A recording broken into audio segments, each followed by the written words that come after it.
স্থানীয় সংবাদ। আসসালামু আলাইকুম। বাংলাদেশ বেতার, রাজশাহী। স্থানীয় সংবাদ পড়ছি মোহাম্মদ নুরুন্নবী। সিন্ডিকেট সভায় রাজশাহী বিশ্ববিদ্যালয়ের উচ্চতর গবেষণা ও উন্নয়ন শীর্ষক প্রায় ৩,৫০০ কোটি টাকার উন্নয়ন প্রস্তাব প্রকল্প ডিপিপি অনুমোদন করা হয়েছে। গতকাল সন্ধ্যায় উপাচার্য প্রফেসর সালেহ হাসান নকিবের সভাপতিত্বে অনুষ্ঠিত বিশ্ববিদ্যালয় সিন্ডিকেটের ৫৪৩তম সভায় এই প্রকল্প প্রস্তাব অনুমোদন করা হয়। এক বিজ্ঞপ্তিতে তথ্য জানিয়েছে জনসংযোগ দপ্তর। বিজ্ঞপ্তিতে বলা হয়, চূড়ান্ত অনুমোদন সহ প্রয়োজনীয় সরকারি প্রক্রিয়া সম্পন্ন হলে এই উন্নয়ন প্রকল্প ২০২৬-২৭ অর্থবছর থেকে পরবর্তী ৩ বছরের মেয়াদে বাস্তবায়িত হবে বলে প্রস্তাবে উল্লেখ করা হয়েছে। প্রস্তাবিত প্রকল্পে আছে ছাত্রদের জন্য ৩টি ও ছাত্রীদের জন্য ৩টি নতুন হল নির্মাণ, শেরে বাংলা একে ফজলুল হক হল পুনর্নির্মাণ, চিকিৎসা কেন্দ্র, বরেন্দ্র গবেষণা জাদুঘর ও জুবেরি হাউস সহ কয়েকটি একাডেমিক ও প্রশাসনিক ভবন পুনর্নির্মাণ, ইনোভেশন হাব নির্মাণ, ক্যাম্পাসের অভ্যন্তরীণ সড়ক নির্মাণ ও সংস্কার। প্রস্তাবের অন্তর্ভুক্ত হল হোস্টেল ও ডরমিটরি নির্মাণ সম্পন্ন হলে অতিরিক্ত ৭,০০০-এরও বেশি শিক্ষার্থীর আবাসনের ব্যবস্থা এবং গবেষণাগারের জন্য যন্ত্রপাতি ও সরঞ্জাম সংগ্রহ হলে গবেষণার ক্ষেত্রে প্রভূত উন্নতি হবে। রাজশাহীতে ২৮শে অক্টোবর পল্টন হত্যাকাণ্ডের প্রতিবাদে ও খুনিদের বিচার দাবিতে সমাবেশ করেছে জামায়াতে ইসলামী রাজশাহী মহানগরী। গতকাল বিকেলে নগরীর গণকপাড়া মোড়ে কেন্দ্রীয় কর্মসূচির অংশ হিসেবে এ সমাবেশ অনুষ্ঠিত হয়। সমাবেশে বক্তারা বলেন, ২০০৬ সালের ২৮শে অক্টোবর বাংলাদেশের রাজনৈতিক ইতিহাসে এক কলঙ্কিত দিন। সেদিন ঢাকায় আওয়ামী লীগের নেতৃত্বাধীন ১৪ দলীয় জোটের হামলায় জামায়াত ও ছাত্র শিবিরের ৬ নেতাকর্মী নিহত হন।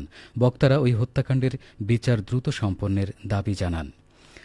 সমাবেশ শেষে তথ্যচিত্র প্রদর্শনের মধ্য দিয়ে ২৮শে অক্টোবর সেই দিনটিকে তুলে ধরা হয়।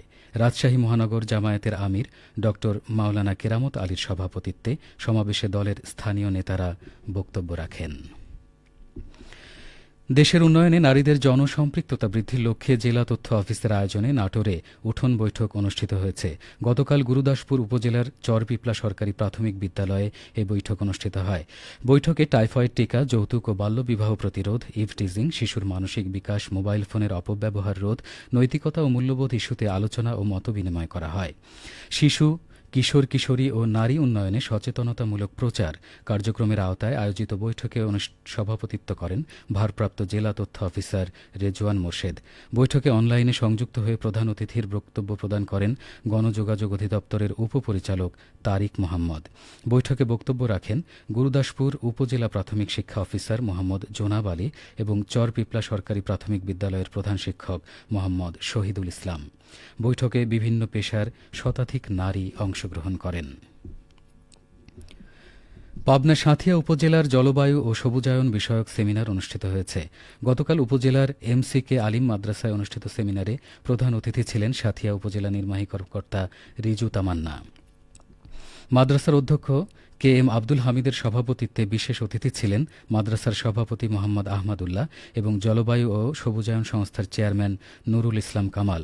অনুষ্ঠানে বক্তারা বলেন, জলবায়ুর বিরূপ প্রভাব থেকে নিজেদের রক্ষা করতে এবং পরিবেশ উপযোগী শুদ্ধ নিঃশ্বাসের জন্যই সকলকে গাছ রোপণ করতে হবে। প্রকৃতিকে সুন্দর রাখার পাশাপাশি মানব উপযোগী পরিবেশ বিনির্মাণে দায়িত্ব নিয়ে কাজ করে যেতে হবে।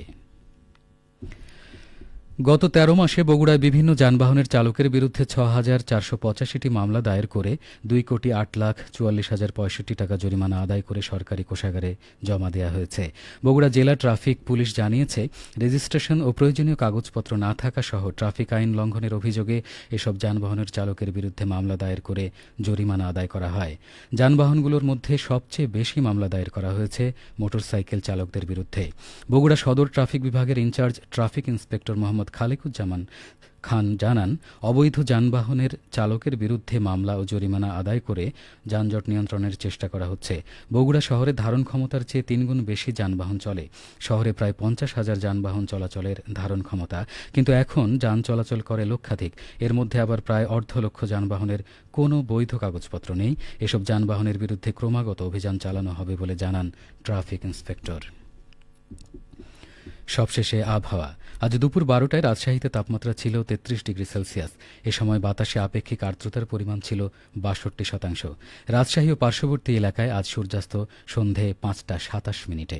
সংবাদ শেষ হলো। আমাদের পরবর্তী স্থানীয় সংবাদ দুপুর 2টা 5 মিনিটে।